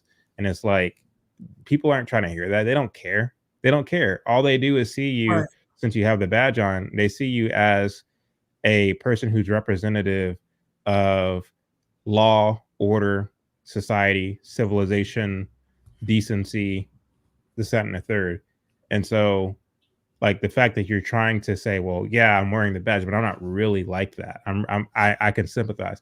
Nobody actually cares, because at the end of the day, what they want is a kind of society that's reminiscent of a communist society, which they think is some kind of utopia. And to the extent that you wear a badge, you represent the way things are. You represent the status quo. And this is interesting because you see people like Jay-Z and others. Like, Jay-Z sometimes puts on a suit.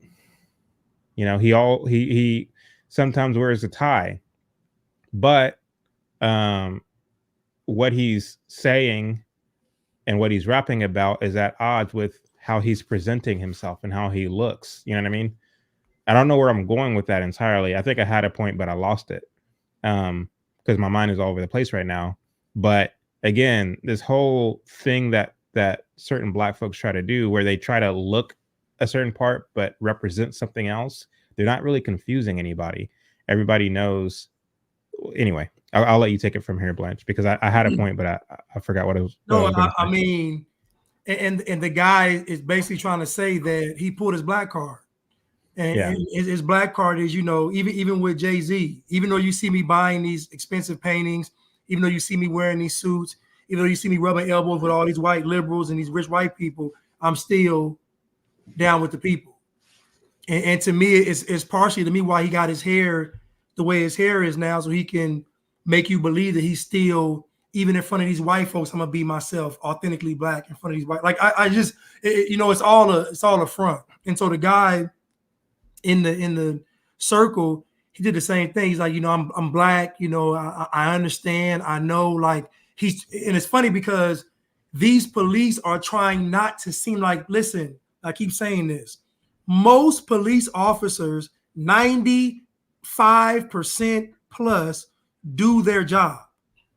If they didn't, you all would be a lot more afraid of the police. You all wouldn't be protesting. You all would be afraid to steal. Like, if the police were really how you all said they were, you all would be afraid to come out the house, and you're not.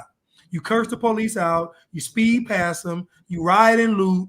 You fight them. So your reaction to the police, if you know the police aren't like you all say they are, they're not. If they were, y'all wouldn't do it. Y'all wouldn't do it y'all wouldn't fight the police in China.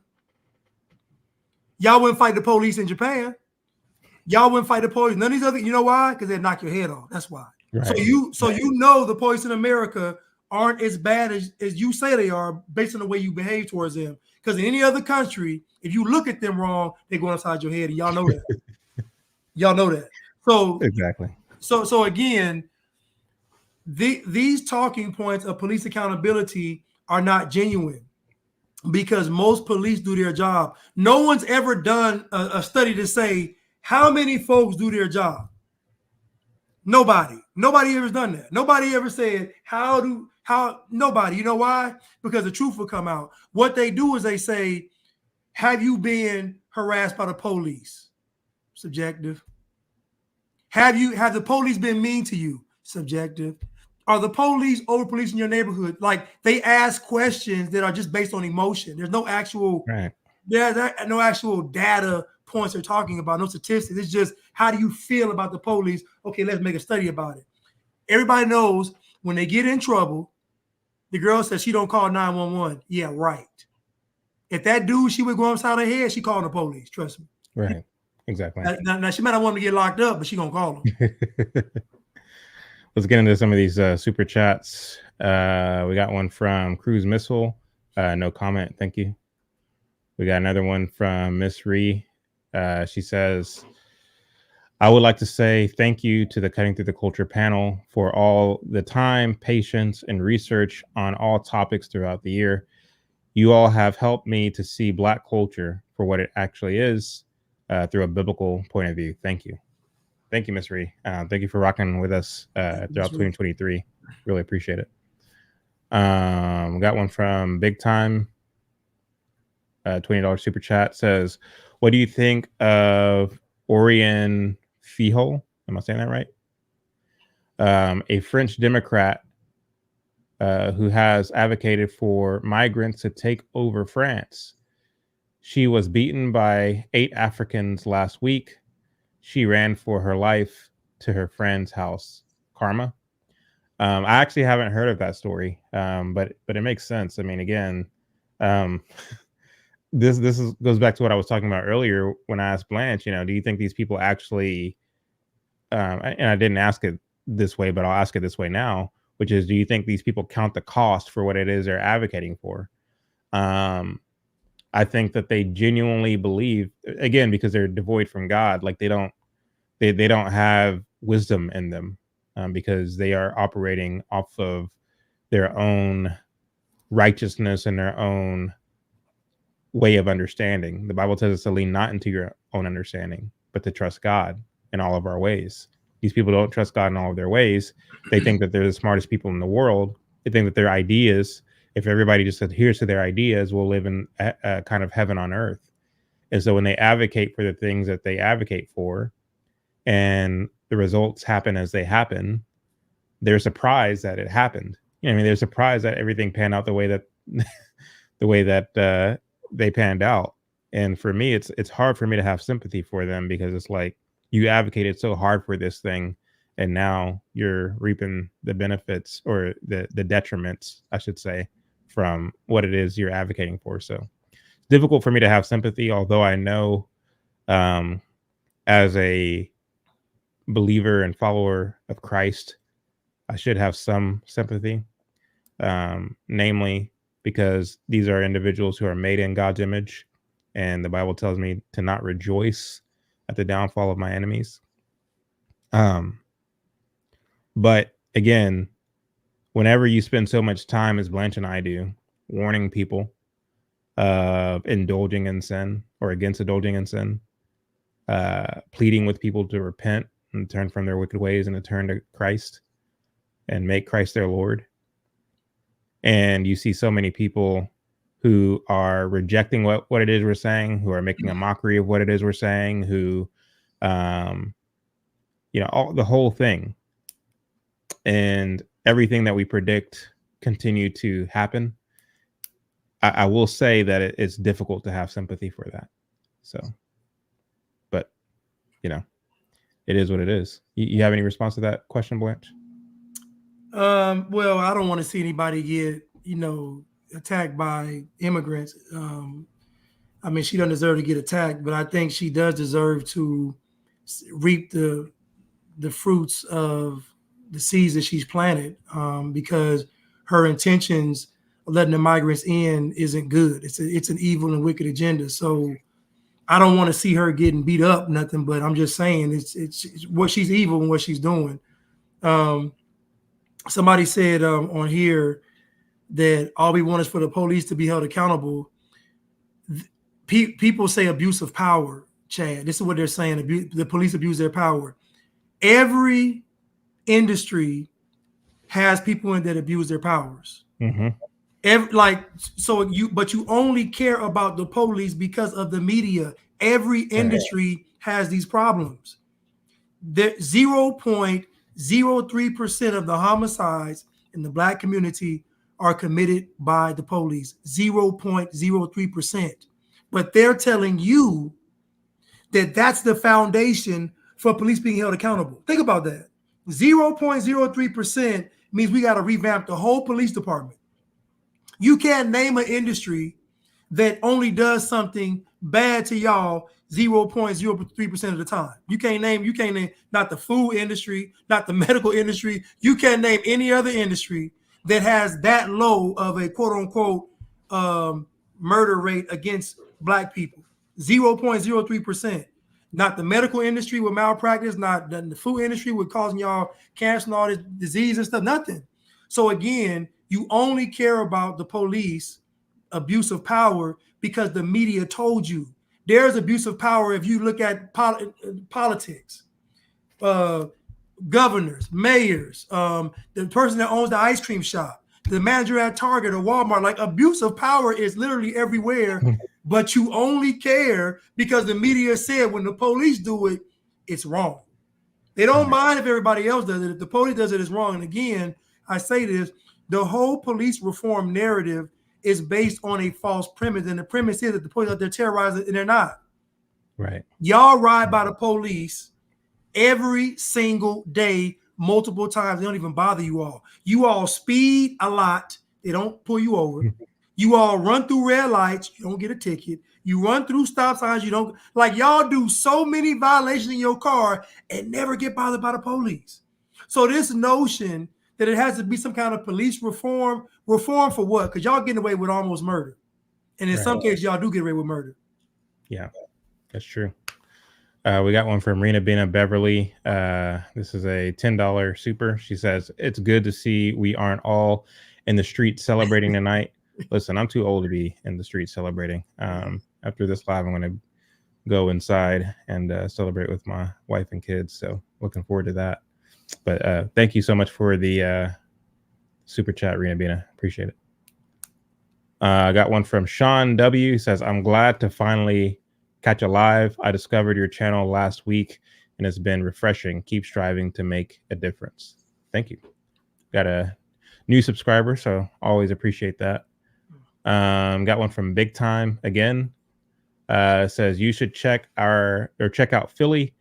In which sector or which section, I can't read tonight, on the city, 85% of all the 911 calls come from. It's not Chinatown. I bet it's not. I bet it's not Chinatown, right? Probably coming from the blocks. Let's see. Then we got a last one from Big Time. Says Walter Wallace, he set off the Philly riots. Yeah. Well, there you go. There you go. No, yeah, that's the guy. Walter Wallace. That's his name, Walter Wallace. Yeah, yeah. And if you go, he was a rapper. All his raps was talking about murder, killing, and like it's insane. Look, I got somebody on here, right? And this is what I tell you, black folks lie.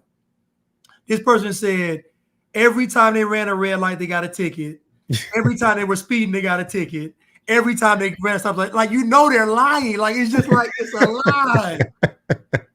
But even if that were true, like you didn't learn your lesson.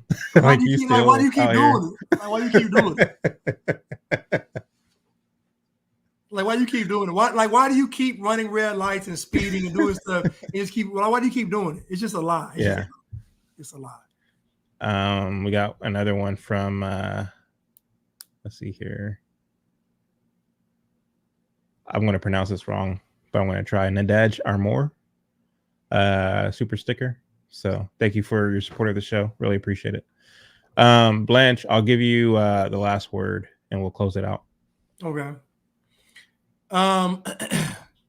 I once was like many people thinking that the police were, this evil force or entity. They were created to catch the slaves and all this nonsense. But then in 2020, I realized what happens when the police aren't as active. The homicide rate and the crime rate in the Black community skyrocketed during the Peter pandemic. It skyrocketed. Murders, everything, mayhem, children getting shot.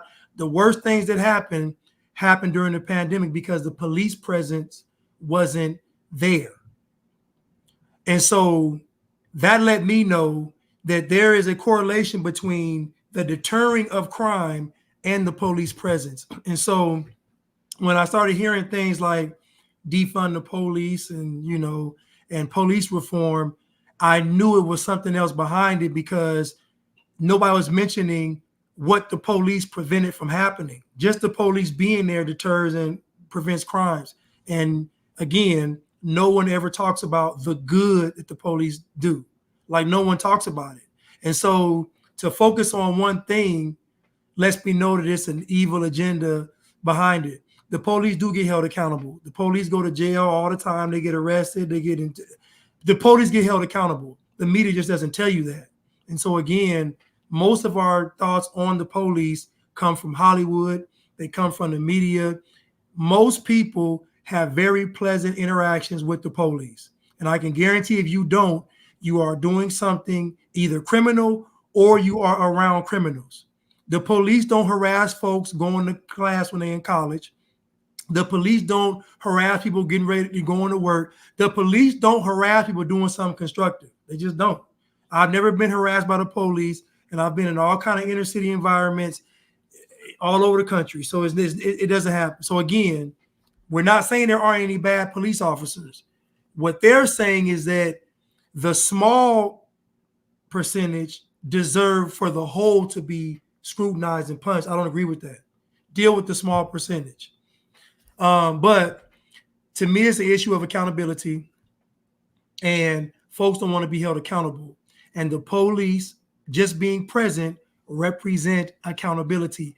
I can't just do what I want to do. And to me, that's the main issue of why folks have a problem with the police, because you can't do what you want to do. But conveniently, when you all wanted to riot, when you all wanted to loot, when you all wanted to protest, when you all wanted to steal flat screens, when you all wanted to steal bundles, when you all wanted to steal Jordans, when you all wanted to steal chicken, when you all wanted to tear and vandalize and tear up property, the police let y'all do it. So at least you can say, when y'all wanted to get y'all rocks off, the police stood back and let y'all do it. Y'all don't even say that. Y'all still say they're bad. And they let y'all steal flat screens in front of them to do anything. So again, this whole police reform thing is cap. You all want to be able to do what you all want to be able to do.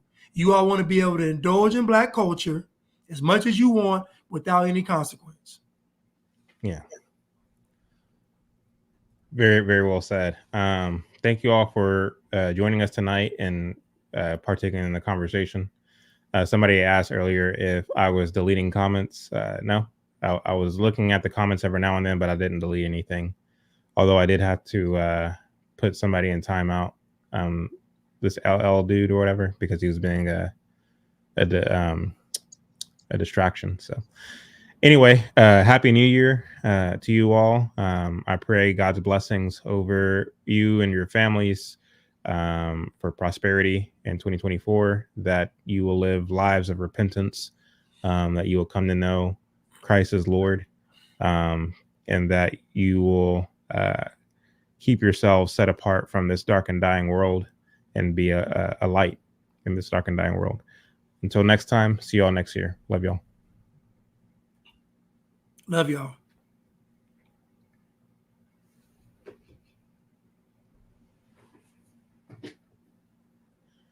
All right, Blanche, I'm going to go ahead and head inside.